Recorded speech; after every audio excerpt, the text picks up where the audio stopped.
ನೊಳಂಬ ಅರಸ, ನೊಳಂಬಾದಿ ರಾಜ ಮತ್ತು ರಾಷ್ಟ್ರಕೂಟ ಮೂರನೇ ಗೋವಿಂದ ಓದಲ್ಲ, ನಂಗೆ ಆಗ್ತಿಲ್ಲ.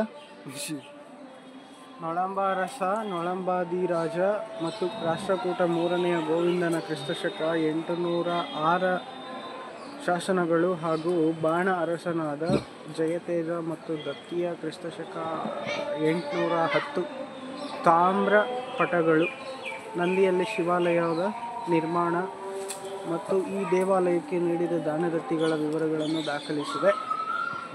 ಕ್ರಿಸ್ತಶಕ 4ನೇ ಶತಮಾನದಿಂದ 10ನೇ ಶತಮಾನದವರೆಗೆ ನಂದಿ ಪ್ರದೇಶವು ಬಾಣ ನೊಳಂಬರ ಆಧಿಪತ್ಯದಲ್ಲಿತ್ತು. ನನಗೆ ಗೊತ್ತೇ ಇಲ್ಲ ಈ ಥರದವ್ರು ಒಬ್ರು ಇದ್ದಾರೆ ಅಂತ. ಮುಂದೆ ಈ ಪ್ರಾಂತ್ಯವು ಚೋಳ, ಹೊಯ್ಸಳ ಮತ್ತು ವಿಜಯನಗರ ಸಾಮ್ರಾಜ್ಯದ ಆಳ್ವಿಕೆಗೆ ಒಳಪಟ್ಟಿತ್ತೆಂಬುದಾಗಿ ಶಾಸನಗಳಿಂದ ತಿಳಿದು ಬರುತ್ತದೆ. ಆವತಿಯ ನಾಯಕನ ಬೈರೇಗೌಡನೆಂಬುವನು ಮಧ್ಯಯುಗೀನ ಕಾಲದ ಕೊನೆಯಲ್ಲಿ ಈಗಿನ ನಂದಿ ಗ್ರಾಮವನ್ನು ಸ್ಥಾಪಿಸಿದನು. ಅನಂತರದಲ್ಲಿ ಈ ಪ್ರದೇಶವು ಚಿಕ್ಕಬಳ್ಳಾಪುರದ ನಾಯಕರು ಹೈದರ್ ಅಲಿ ಮತ್ತು ಟಿಪ್ಪು ಸುಲ್ತಾನನ ಸ್ವಾಧೀನದಲ್ಲಿ ಇದ್ದಿತು. ಕ್ರಿಸ್ತಶಕ 1799ರಿಂದ 1808ರವರೆಗೆ ಬ್ರಿಟಿಷ್ ಸೈನಿಕ ಪಡೆಯೊಂದನ್ನು ನಂದಿ ಮತ್ತು ಸುಲ್ತಾನಪೇಟೆಯ ನಡುವೆ ಇರಿಸಲಾಗಿತ್ತು. ನಂದಿಯಲ್ಲಿರುವ ಭೋಗನಂದೀಶ್ವರ ದೇವಾಲಯವು ದ್ರಾವಿಡ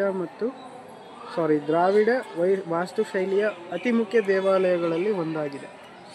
ಇದನ್ನು ಕ್ರಿಸ್ತಶಕ 9ರಿಂದ 15ನೆಯ ಶತಮಾನದ ನಡುವೆ ನಿರ್ಮಿಸಲಾಗಿದೆ. 2 ಮಹಾದ್ವಾರಗಳಿರುವ ವಿಶಾಲ ಪ್ರಾಕಾರದೊಳಗೆ ವಿಸ್ತೀರ್ಣ 112.8 ಮೀಟರ್ ತ 76.2 ಮೀಟರ್ ಭೋಗನಂದೀಶ್ವರ ಉತ್ತರ ಮತ್ತು ಅರುಣಾಚಲೇಶ್ವರ ದಕ್ಷಿಣ ಎಂಬ 2 ಶಿವ ದೇವಾಲಯಗಳನ್ನು ನಿರ್ಮಿಸಲಾಗಿದೆ. ಇವೆರಡು ದೇಗುಲಗಳ ನಡುವೆ ಒಂದು ಕಿರುಗುಡಿ ಇದೆ. 2 ದೇವಾಲಯಗಳಲ್ಲಿ ಗರ್ಭಗೃಹ, ಸುಖನಾಸಿ ಮತ್ತು ನವರಂಗಗಳಿವೆ. ಸುಖನಾಸಿ ಮತ್ತು ನವರಂಗಗಳಲ್ಲಿ ಶಿಲ್ಪಜಾಲಕಗಳಿವೆ. ಹಂಗಂದ್ರೆ ಅಲ್ಲಿ ದೇವಸ್ಥಾನ ಮೇಲಿತ್ತಲ್ಲ ಅದು. 2 ದೇವಾಲಯಗಳ ಎದುರಿನಲ್ಲಿ ಪ್ರತ್ಯೇಕ ನಂದಿ ಮಂಟಪಗಳಿವೆ. ಈ ದೇವಾಲಯಗಳ ನಡುವೆ ಕರಿಕಲ್ಲಿನಲ್ಲಿ ನಿರ್ಮಿಸಿದ ಕಲ್ಯಾಣ ಮಂಟಪವಿದೆ.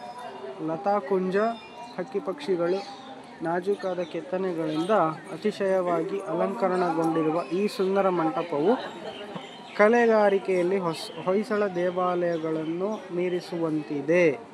ದೇವಿಯ 2 ಗುಡಿಗಳು, ವಸಂತ ಮಂಟಪ, ತುಲಾಭಾರ ಮಂಟಪ ಮೊದಲಾದ ಇತರ ಮಂಟಪಗಳು, ಮೆಟ್ಟಿಲಿರುವ ಚೌಕಾಕಾರದ ಕಲ್ಯಾಣಿಗಳು ಈ ಪ್ರಾಕಾರದೊಳಗಿವೆ.